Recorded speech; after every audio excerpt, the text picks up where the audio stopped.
Pemirsa, air hujan di kawasan Jakarta, Bogor, dan Depok serta Bekasi mengandung mikroplastik. Hal ini disebabkan oleh aktivitas manusia.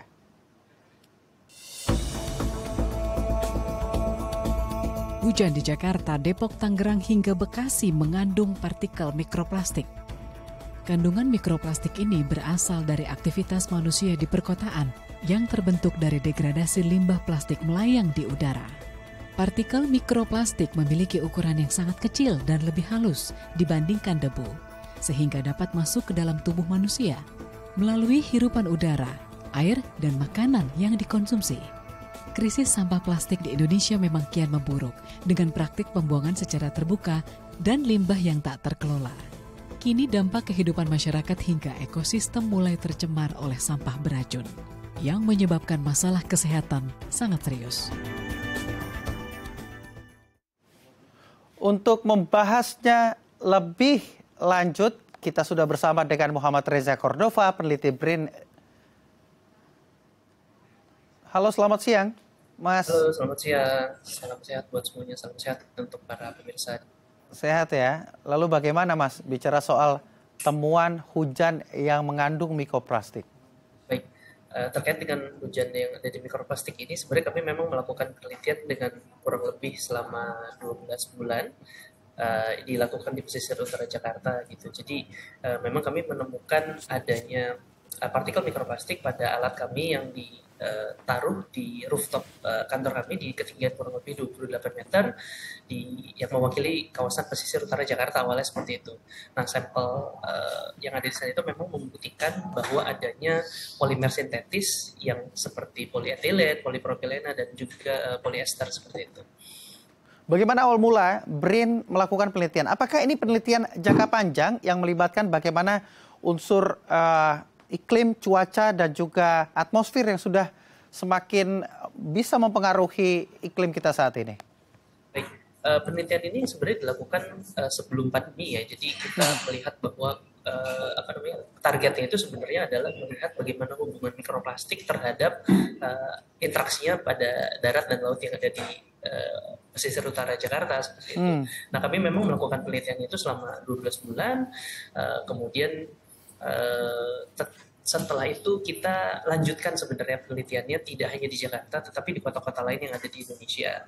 Nah, cuman memang berdasarkan dari hasil awal yang ada di Jakarta memang istilah air hujan itu memang bukan dugaan, tetapi sebenarnya lebih tepatnya udara kita itu mengandung mikroplastik, kemudian dibersihkan oleh air hujan, dan kemudian akhirnya udara itu relatif lebih bersih karena air hujan. Tetapi dampak buruknya adalah memang mikroplastik tersebut mengkontaminasi air hujan yang sudah ada seperti itu.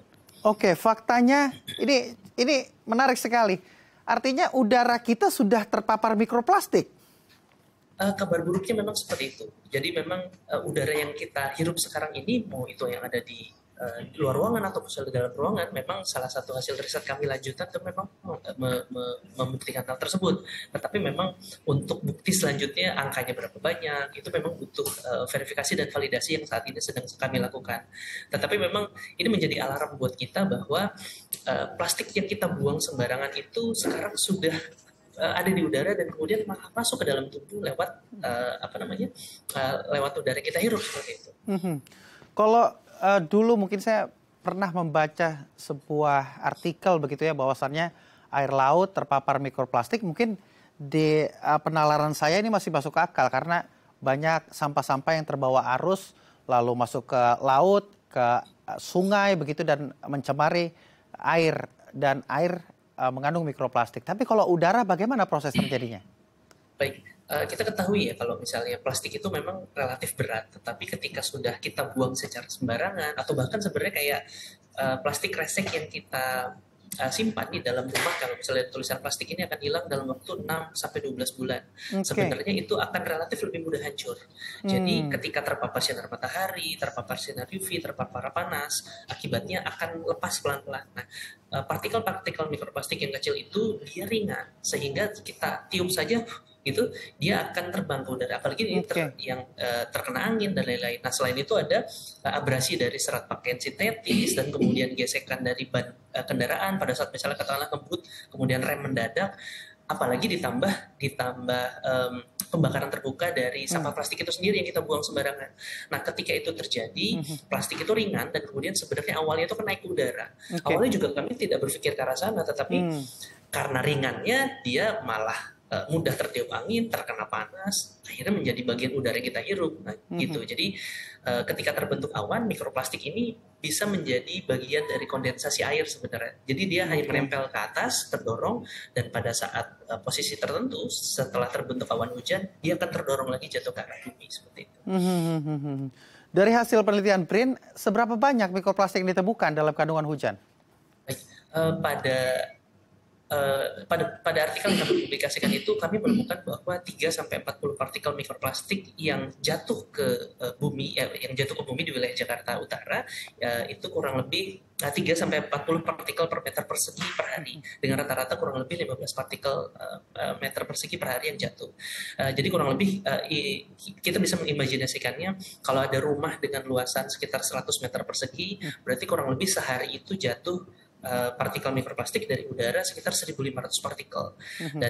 Tapi itu nggak tetap ada di rumah tersebut, tetapi bisa besoknya bisa terbang lagi, kemudian bisa balik lagi, bisa bertambah, bisa berkurang tergantung dari kondisi yang ada seperti itu. Artinya dalam hitung-hitungan yang tadi Anda sudah jabarkan, apakah ini menjadi atensi khusus bahaya bagi masyarakat jika kita juga mungkin langsung tersentuh dengan hujan? Ya, iya betul sekali memang. Tapi sebenarnya tidak hanya sama hujan, sebenarnya udara yang kita hirup itu sudah terkontaminasi langsung.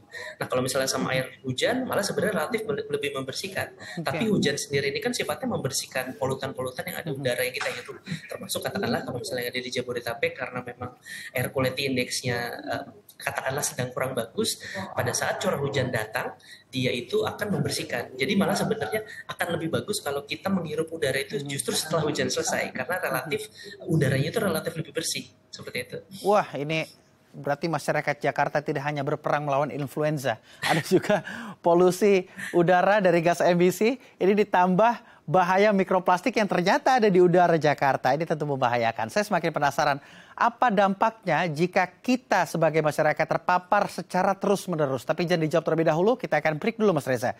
Pemirsa juga jangan kemana-mana, tetap di Halo Indonesia.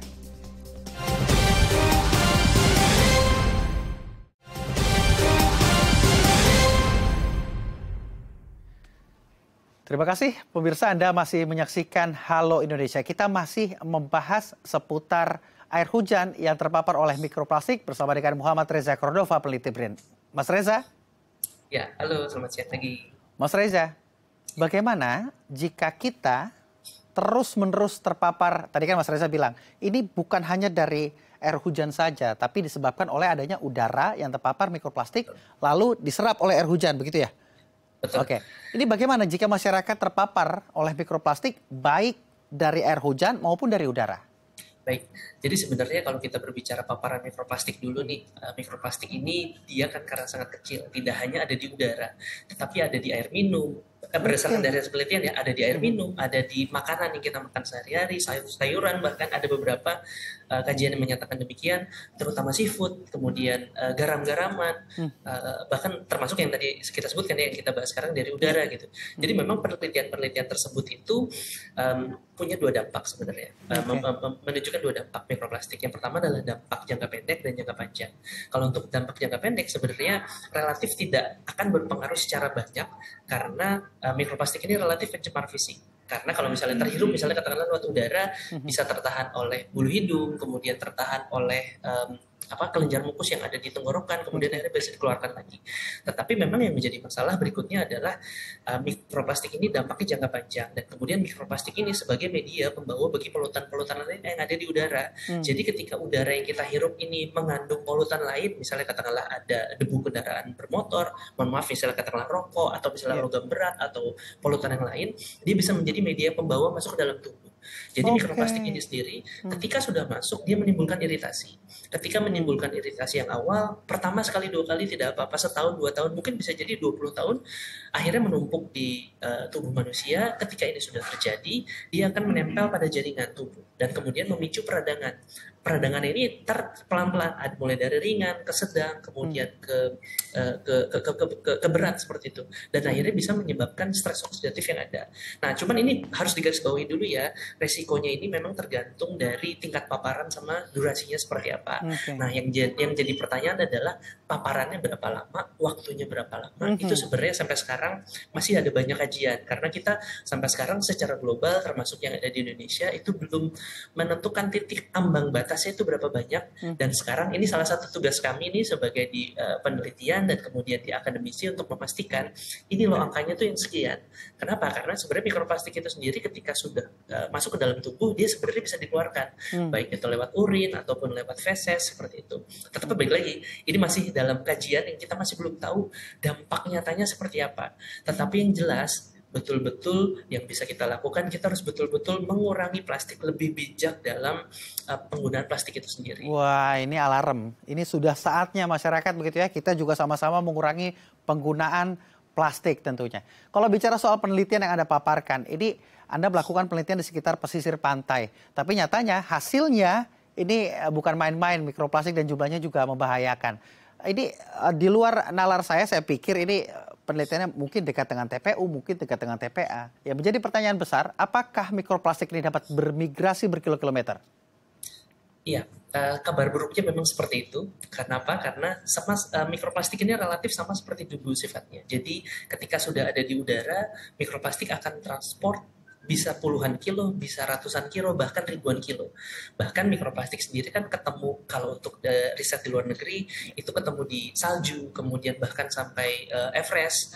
Bahkan sebenarnya setelah mendengar penelitian tersebut, saya sebenarnya tertarik apakah mikroplastik juga ketemu di Karsen misalnya, katakanlah yang ada di Papua sebagai gunung paling tinggi yang ada di Indonesia, itu sangat mungkin terjadinya seperti itu. Kenapa? Karena mikroplastik, angin itu akan bertiup sampai ribuan kilo, dan mikroplastik juga akan ikut ada di sana. Itu yang menjadi concern kita sih sebenarnya. Jadi memang kita harus betul-betul, ini loh alarm yang harus kita pegang, baik itu untuk diri kita pribadi, untuk di masyarakat, pemerintahan maupun yang ada di industri. Karena tiga-tiganya ini memiliki peran yang sama.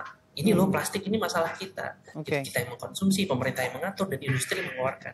Kalau Anda menduganya, lebih banyak mana? Ini aktivitas masyarakatkah, dari TPA maksudnya, atau dari aktivitas industri? Baik, kalau yang jelas yang terjadi sekarang, karena mikroplastik itu lebih mudah, sumbernya lebih banyak daripada yang tadinya plastik besar, kemudian menjadi plastik terpapar sinar matahari, terpapar panas, dan Indonesia secara ilmu cuaca ya, itu kan relatif stabil paparan sinar mataharinya. Jadi yang paling banyak memang adalah sampah yang kita buang secara serampangan. Nah, yang jadi masalah adalah TPA di Indonesia itu sendiri kan sebagian besar itu masih menerapkan open dumping. Ada yang menerapkan sanitary landfill tetapi masih belum 100%.